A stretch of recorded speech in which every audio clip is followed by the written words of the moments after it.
श्री स्वामी समर्थ. जय जय स्वामी समर्थ. चला तर मग आज आपला विषय आहे मार्गशीर्ष महिन्यामधले मार्गशीर्ष महिन्यामध्ये पूर्ण महिना आपल्याला 5, 7, 11 किंवा 21, 51 असे सत्यनारायण करायचे आहेत. आपल्या घरामध्ये कर्जबाजारी झाला असेल, धन प्राप्तीविषयी काही समस्या असेल, घरामध्ये धन येतं पण ते टिकत नाही आणि असे अनेक काही समस्या असतील, तर ह्या सत्यनारायण केल्याने, मनाभावाने सत्यनारायण केल्याने आपल्या ह्या सगळ्या धनाविषयी समस्या पूर्ण सुटतात. मार्गशीर्ष महिना अत्यंत पवित्र महिना मानला जातो. भगवान नारायण म्हणजे भगवान विष्णूला समर्पित हा महिना आहे. ह्या महिन्यामध्ये मार्गशीर्ष महिन्यातले लक्ष्मी मातेचे गुरुवार पण करत असतो. त्याचबरोबर दत्त जयंतीसुद्धा आहे. दत्त जयंती सप्ताहसुद्धा आहे ह्याच महिन्यामध्ये. तर आपल्याला खूप कर्जबाजारी झालेला आहे, कर्ज फिटत नाही, एक कर्ज फेडायला आपण दुसरं कर्ज घेतो. अशा काही अनेक समस्या, धनाविषयी समस्या आहे, व्यापार व्यवस्थित चालत नाही, मुलांच्या नोकरीमध्ये अडथळे येतात, प्रमोशन होत नाही, घरामध्ये धन येत नाही, येतं तर ते टिकत नाही, येतं एका मार्गाने, जातं तो 10 मार्गाने. असे अनेक आपल्याला समस्या जाणवत असतात. तर आपल्याला ही दररोज आपल्याला सत्यनारायण करायचं आहे. मार्गशीर्ष महिन्यामध्ये संकल्प करून तुम्ही 11 करा, 21 करा किंवा तुम्ही 7 करा, 5 करा किंवा एक तरी सत्यनारायण आपल्याला आवर्जून ह्या महिन्यामध्ये पौर्णिमेला करायचं आहे. तर आता सत्यनारायण कसे करावे? बघा, सत्यनारायण जर तुम्हाला मार्गशीर्ष महिन्यामध्ये करायचे असेल, तर पहिल्या दिवशी आपल्याला संकल्प करायचा आहे. आपण ह्या महिन्यामध्ये सत्यनारायण 11 किंवा 21 सत्यनारायण करायचं आहे. महिलांनो, ह्या महिन्यामध्ये महिलांची 21च सत्यनारायण जर करायचं म्हटलं तर 21 होतात. कारण 5 दिवसमध्ये आपले पिरियडचे येऊन जातात. म्हणून आपले 21 बरोबर ह्या मार्गशीर्ष महिन्यामधले होतात किंवा तुम्ही 11 करू शकता.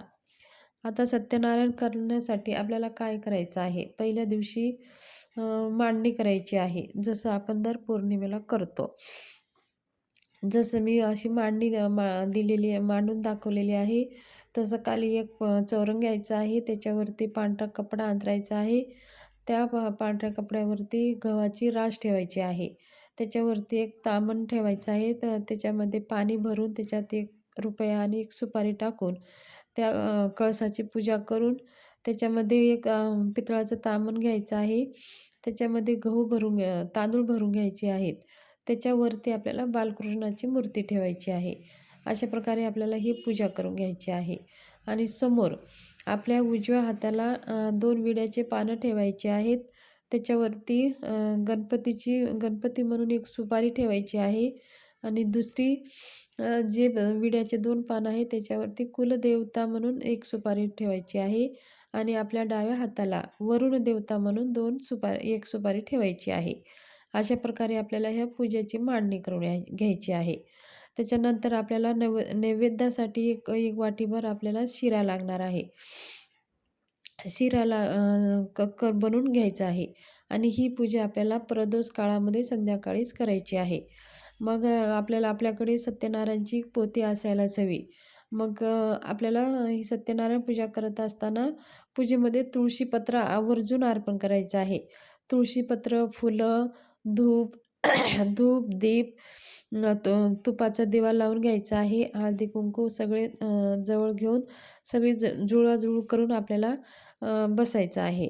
मग आपल्याला संकल्प करायचा आहे. आज तुमचं नाव आणि गोत्र सांगून आजपासनं मी 11 किंवा 21 सत्यनारायण करत आहे. माझ्या घरामध्ये जे काही धनाविषयी समस्या आहेत, त्या समस्या नाश होऊन माझ्या घरात अखंड लक्ष्मी राहावं, माझं व्यापार चांगलं चालावं, मुलांची प्रगती व्हावं, घरात अखंड लक्ष्मीचं निवास करावं. म्हणून मी आज 21 सत्यनारायण या मार्गशीर्ष महिन्यामध्ये करत आहे. असं म्हणून तुमची अजून काही इच्छा असेल तर ते सांगून माझी सगळ्या इच्छा पूर्ण व्हावं म्हणून ते पाणी आपल्याला एका ताम्हणामध्ये सोडून द्यायचं आहे. हातामध्ये पाणी घ्यायचं आहे. मग ते ताम्हणामध्ये पाणी सोडून झाल्यानंतर आपल्याला सुरुवात ते पहिली जे गणपती आहे आपल्या उजव्या हाताला, त्या गणपतीची पूजा करून घ्यायची आहे आणि मध्ये जे कुलदेवाची आहे त्या कुलदेवीची हळदी कुंकू धूप दीप ओवाळून पूजा करून घ्यायची आहे. वरुण देवताची बी तसेच हळदी कुंकू धूप दीप ओवाळून पूजा करून घ्यायची आहे. अशा प्रत्येक देवतांची पूजा आणि धूप दीप ओवाळणं झाल्यानंतर आपल्याला भगवान सत्यनारायणची पूजा करायला सुरुवात करायची आहे. आपल्याला एक ताम्हण घ्यायचं आहे. ताम्हणामध्ये एक बालकृष्णाची मूर्ती ठेवायची आहे.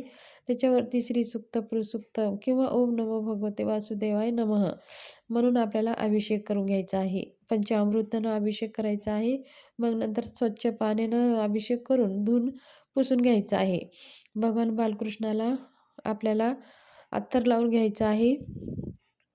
त्याचबरोबर त्यांचे वस्त्र आहेत ते अर्पण करून हळदी-कुंकू अर्पण करून घ्यायचं आहे आणि धूप-दीप ओवाळून फुलं अर्पण करायची आहे. तुळशीपत्र अर्पण करून घ्यायचं आहे.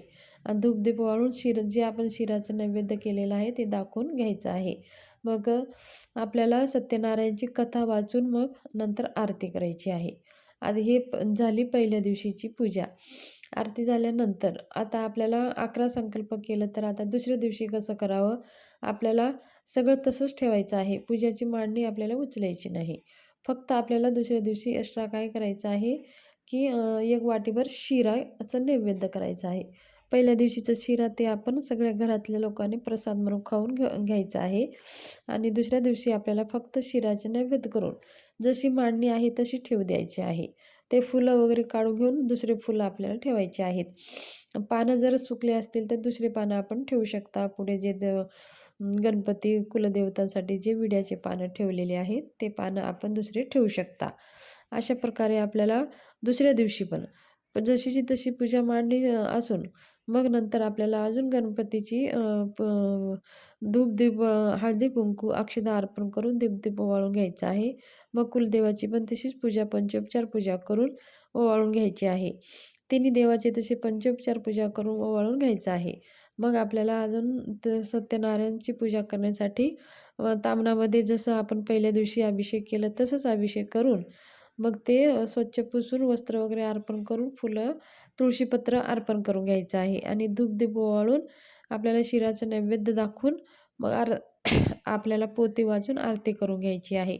अशा प्रकारे आपल्याला दररोज न उचलता आपण 11 सत्यनारायण, 21 सत्यनारायण करू शकता. हे धन प्राप्तीसाठी, आपल्याला कर्जमुक्तीसाठी, आपल्या घरामध्ये धन येण्याचे मार्ग प्राप्त होण्यासाठी, घरात धन टिकून राहण्यासाठी अत्यंत उच्च कोटीची ही सेवा आहे. मार्गशीर्ष महिना हा भगवान विष्णूला समर्पित महिना असल्यामुळे ह्या महिन्यामध्ये जास्तीत जास्त ही सेवा करा आणि आपली आर्थिक प्रगती सुधारा.